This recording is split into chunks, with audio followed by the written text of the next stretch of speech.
Hello, friends. This is Scott. And last weekend, I went down to the hobby farm for just basically one day, one night, and come back the next day.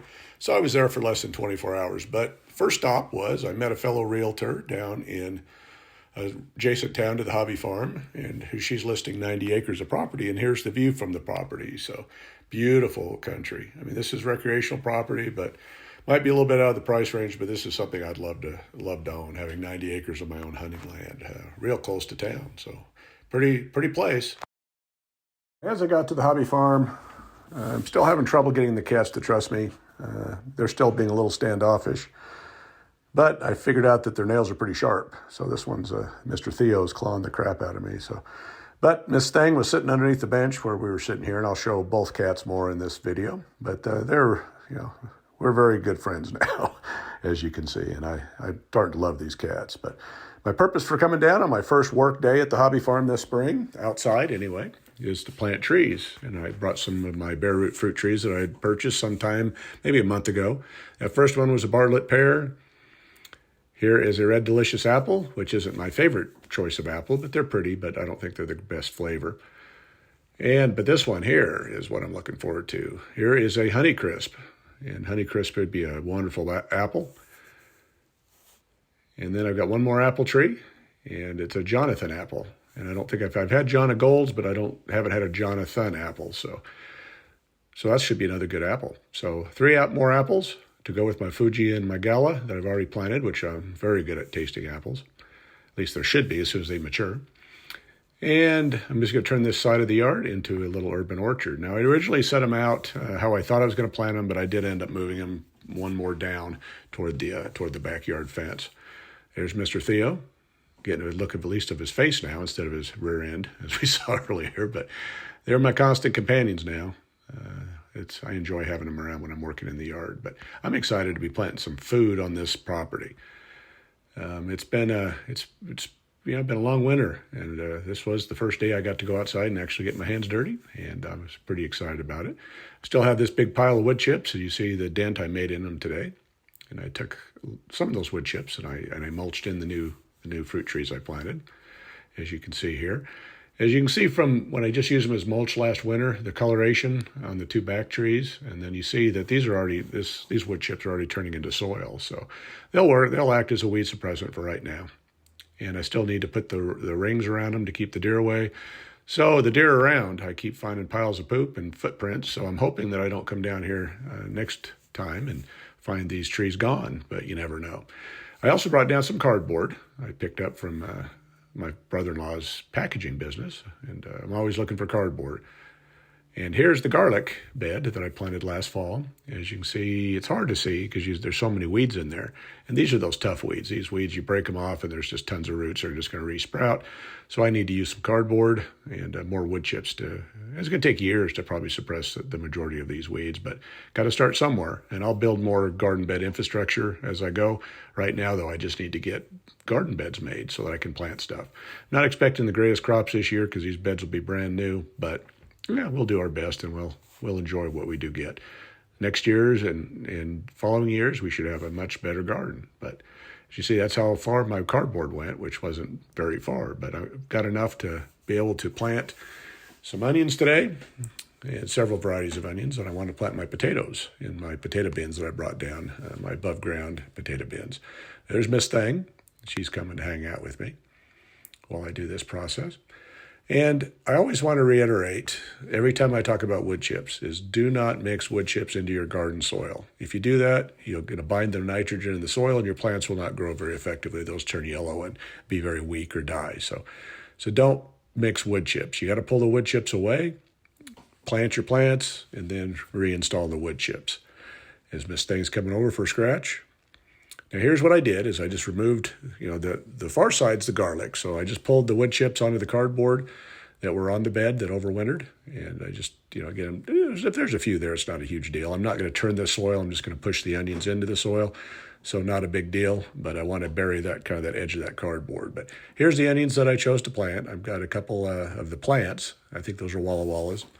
I've got some red, white, and yellow storage onions that are in the bulb form. So some of these are going to go to the school garden, but I'm going to plant out this row, which will be just kind of a dense planted row with all these onions. As you see, there's the plants that went in and how far they went, 2 bundles of them.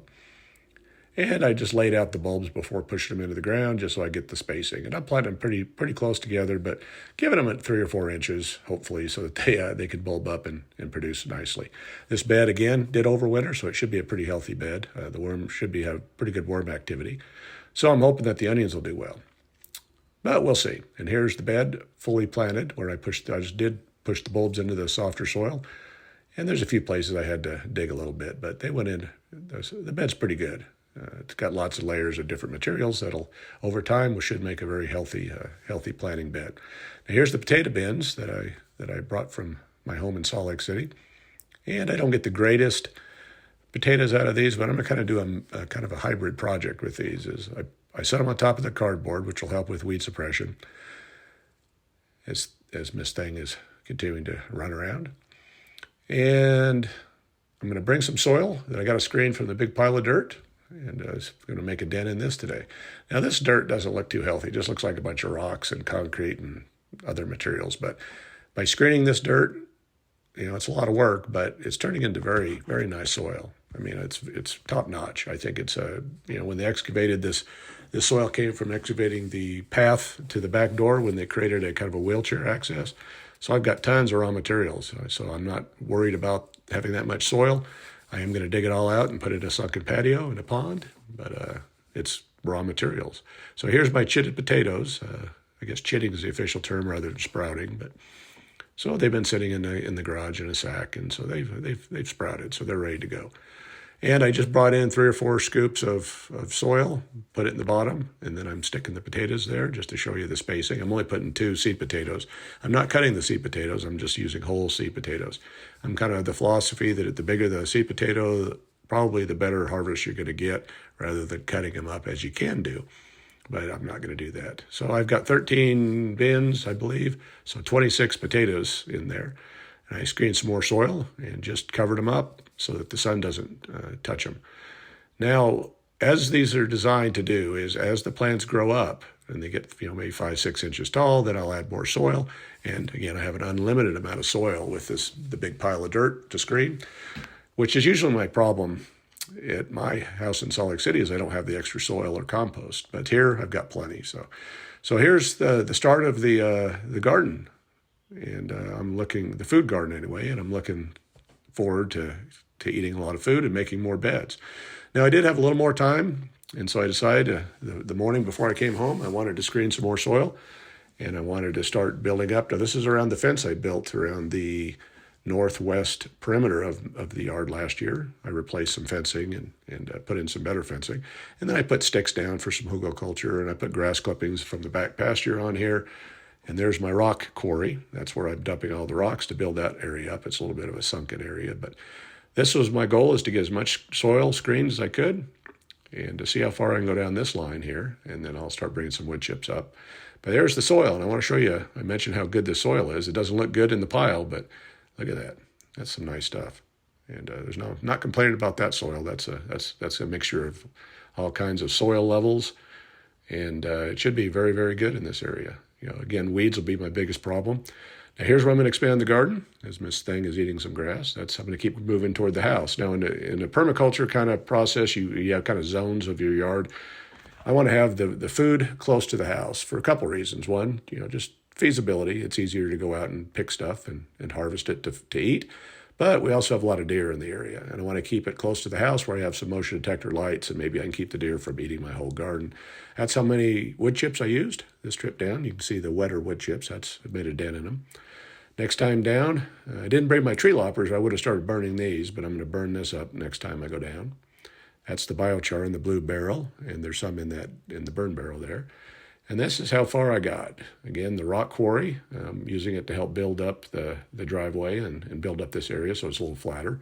So, it's a lot of work, and people have, in the neighborhood have asked me if I want some heavy construction help, and I'd love it, but I need to screen the soil, and I need the rocks for one purpose, and then I need the soil for many purposes. So I've just got to screen it. It's just going to take time, and it's some work, but I'm kind of enjoying it as I go. Every time I go down, I see progress, and so it's looking pretty good. And that's what I did last year, so you can kind of see how the bed's beds are settling in. But there's the pile of dirt, and I made another good dent into it. I'm almost over the hill here. So I've got to the top of the hill, and this pile is going to greatly reduce here over the next little while. But I'm excited to get this dirt moved, but I'm also excited to have it for a while because I need a lot of dirt throughout the yard to make a lot of planting beds, and I'm going to use the west side of the house too for a garden. So orchard on the north side, garden more on the south and the east and south sides of the yard, and then the front yard I got to figure out what I'm going to do with that. So we'll see. But again, this is a exciting day. I finally got outside and was able to do some work, and I still have tons to do inside to make the house livable. But it's livable enough that I can start bringing some furniture down in between trips of raw materials for the garden. So anyway, I hope you're excited to follow my journey this spring and summer, and seeing what this hobby farm is going to turn out in its second year of ownership. So this year we're going to grow some veggies, and we're going to get some fruit hopefully. And I don't know about the fruit. Maybe the berries will produce. The apple trees obviously won't. They're too small. But I should be able to get some good food out of here. And I still got to talk to the neighbor and maybe have them run some sheep or something in my pasture, because I'm not going to have time for big animals this year. I need to worry about chicken infrastructure if I get to any animals at this point. So, winter taught me a lot. I've got to be ready for them if I'm going to have them, just so I can take good care of them. So I hope you like this video, and I hope you'll follow my journey in living my best rural life in the city, at the school garden, and now out in the country at my little hobby farm, where I'm going to show you lots of content. And I hope that, I'll be doing the how-to videos and how to plant, but I've got a lot of those on my channel. I've got over 200 videos. I think this is 207, I think. So there's tons of content. There's lots of playlists. But I do have 2 playlists that could kind of show the process of how the hobby farm has been transformed outside, as well as how I'm transforming it inside. So there's 2 playlists there with lots of videos, lots of content. So if you haven't seen what I've been up to last year, go back and hit those playlists, and you should enjoy those videos.